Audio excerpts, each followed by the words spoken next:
everybody. Welcome to the Construction Record Podcast. I'm digital media Warren Frey, and with me today I have Dafna Kaplan. And she runs a company called Cassette, and they make modular housing, stackable modular housing, but I think you should explain it better than I just did. Sure. Since you speak to the industry, I'll just say it's essentially a prefabricated apartment pod that is stackable. And everything's finished inside of it, meaning all of the millwork, wall finishes, fixtures. You don't need to do anything as a builder once you stack it. And everything's also finished inside the walls in terms of the structure. And so when you stack them, say to a 5-story building, you don't need to brace them structurally. They stand on their own. Okay, and we'll get to the affordability aspect of this, but that's something I'd like to talk about in a way, because here in Vancouver and in other parts of Canada, we've done things with shipping containers that sound similar, but this is at a whole different level. This is like you've got designed interiors, you've got I would say it's a lot more attractive outside, because that's doing disservice to the ones here, but it is attractive on the outside. And it seems that you've made an effort on the design side of things that we haven't seen before with this kind of material, this kind of project. Yeah, I hope so. I mean, so my background was actually it's a little bit of a not straight line. I spent my early career in the product sector, and I'm probably dating myself, but it was before Target retail stores came out with their whole campaign where they hired fancy architects like Michael Graves to design your teapot. And I came up with a really sort of firm understanding in practice that great design didn't actually have to be expensive if it was done for manufacturing and if it was thought about in terms of what manufacturing needed. And so after 15 or 16 years in the construction world, watching people toy around with prefab and thinking, what are they doing? What are they doing? They're doing like custom. Like if you do custom anything in manufacturing, it's expensive, right? It's a prototype, and it's like the guinea pig too. So it's not necessarily better. But I knew that manufacturing could be very easily better, cheaper, faster than what I knew in construction. But I also knew that there's a lot of really smart people in real estate and construction.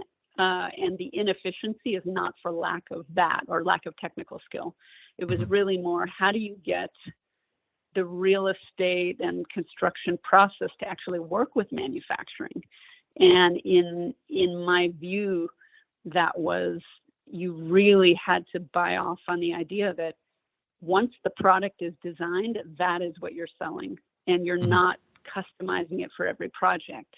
And if you can convince, to build a building, it takes maybe 80 different companies from design all the way through when the building actually gets built. It could be the plumber, the architect, the engineer, the city plan check engineer. And so if you're changing something so significant about the process, keep it really simple technically. And for us, that means just one product type for now. And then get all of those tools in place so that there's a standard new process that the whole industry can learn. And I think, I stand on a lot of shoulders. A lot of people in prefab, including the container folks, have been trying to do that. And there's efforts and lobbies to come up with standardization. And I think that's super critical. So when I already decided early on it was going to be a product, then it was sort of a no-brainer to say, well, let's make it an amazing product, because you put so much time and R&D and effort into creating something that's a product as opposed to just like custom fab shop, that let's go with the great design doesn't have to be expensive. And let's say, what is the happy marriage between what works logistically in terms of shipping it and craning it, and what really feels good in a 1-bedroom apartment? That's sort of, we ended up in the middle. And, you hear the word pod and you think, oh, this is small. But I look at this thing and it's not a lot smaller than the condo I live in. I live in a 675. Exactly. Yeah. So maybe like you can go into how you created a home inside a pod, essentially. Yeah, I'll just say you wouldn't know it. So when these things get stacked and somebody walks in, they're never going to know that it was a modular apartment. They're just walking into a beautiful apartment designed by Craig Hodgetts and Ming Feng, some really great modernist LA architects. And so you wouldn't know. Nothing about it feels modular. It just feels like a really nice space. Now, when you say Los Angeles, Vancouver is very similar. I think earthquake. And how do you account for earthquakes Yeah. and other such phenomena with this design? So she's a heavy one. So there's a lot of steel in this baby.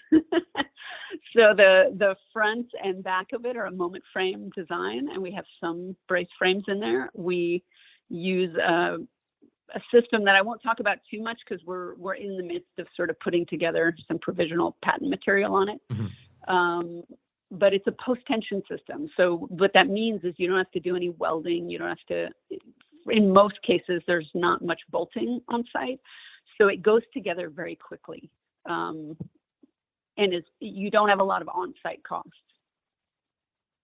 And the elephant in the room, again, for both countries, is affordability. Housing affordability is through the roof as of right now. And Los Angeles is, I think, second in New York, or it might be outdoing New York in terms of, and that's kind of the reason you guys started this in the first place, to address affordability, right? So maybe we could go explain how that works out.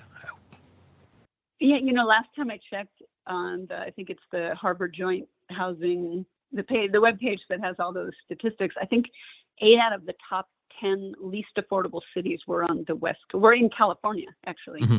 And then I think the other 2 were Honolulu and Seattle. I think New York has trended out of that list. Oh, wow. Somehow. That's surprising. I don't know if that's still true. That was when I started a few years ago. So, yeah, it's not really the elephant in the room. I mean, I think we all talk about it. And mm-hmm. It's certainly very much what inspired me to start the company and my partner to start the company. I'm not going to lie to you. I think so our entire premise is based on a lot of principles in complex manufacturing that essentially say, and these are principles that have been proven out in every complex manufacturing industry. One of them is called Wright's Law, which was an aerospace engineer who discovered that every time they doubled the number of items that they produced, so say you're building a satellite, you build 1, then you build 2, then you build 4, then when you get to 8, he noticed that every time we double that number that we've produced cumulatively of that same project or product, we get a constant savings. And there's a curve that's associated with that. And, mm-hmm. Car manufacturing uses this. It's sort of a predictor engine of economies of scale. But it really is related to not how many units are you in your apartment building. It's really more related to, like, cumulatively, how many of you made as a team, as an organization, how many of you installed. As I looked at it, it's the savings don't come from the places that you might expect. Yes, you get sort of an aggregate savings if you're buying more steel, but actually that stuff is such an efficient market. That's not really where that magnitude savings comes from. It comes from just process improvement, and that is automation or not automation. It's literally the organization just getting better and better. And I had the blessing of being in the sort of OEM tech for automotive industry many years ago in my 20s.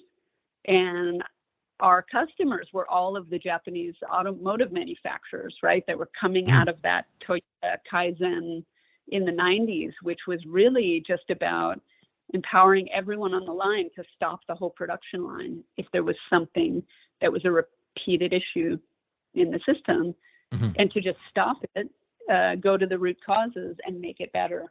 And I think those are the things that we really, because we're so fragmented in construction, meaning that 80 people that it takes to build a building, every time you build a building, it's a different 80 companies, right?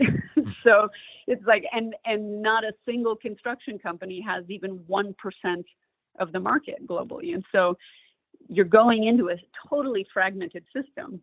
How do you do something that's going to be where we can improve the process? And so we can capture, say, on a typical apartment building, if half of the cost of that, developing that building, is going toward essentially everything that's the structure and inside the unit, then you could theoretically say, okay, on that part of the building, over time, we can get the cost down by X%. And we have a percent that we've looked at just from experience in this industry and our team's experience, that we believe with a certain scale, we can get the cost of housing down by 30% in 3 mm-hmm. years.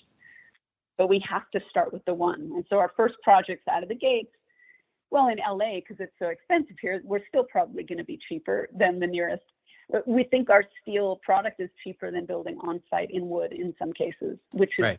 that's better than we even thought we would achieve. We would have been happy to sort of just be on par, but by next year, dramatically less. And so part of it is just committing that this is the product. When we get to that place where we're getting down to 30%, we'll launch a second product. And just in terms of Los Angeles and the fact that Los Angeles is not just Los Angeles, it's a ton of different cities altogether. What kind of regulatory hurdles have you run into, if you have at all, in terms of this is a new product that we want and a new housing form? Do you have zoning to deal with and that kind of stuff? Yeah, so I'm not the best person to talk to about that because we've intentionally tried to not vertically integrate development so that we could help all developers use this. But I will say that LA is really, California is pretty forward thinking on modular. There's been a lot of projects in the city of LA and been a lot of projects in the Bay Area in particular. I think Oakland is leading. But the thing that's really nice about volumetric modular, as opposed to doing something else that might be more kit of parts, is that you can take that entire apartment and it gets certified as a product in the factory at the state level. And so you're not actually to vary it by jurisdiction. You have a state inspector that's a third-party inspector. And that's the case for most of the 50 states in the US with modular. So in some ways, it is a more streamlined approach. In reality, you still have to work. I think the most sort of boots on the ground agency we really have to bring along, and it differs jurisdiction to jurisdiction, is the fire department, and rightfully so, because they're the ones who have to, deal with a crisis. But there's ways the industry has found to make that work really well and have the same sub maybe pull the fire alarms pull through conduit on site. So maybe after the apartment or modular hotel room is installed, the local sub for fire does have to get inside the unit. But there are other cities that will allow you to essentially never open the door to that unit till you have C of O. Okay. And so finally, what are your plans past Los Angeles, and what are your plans in Los Angeles? Has it been installed anywhere yet? Well, I'm working on our very first project. I'm not free yet to talk about it, but it's one day after our product launch, so I'm pretty excited. It is in a very central kind of flagship location. It will be affordable housing, or at least moderate affordability.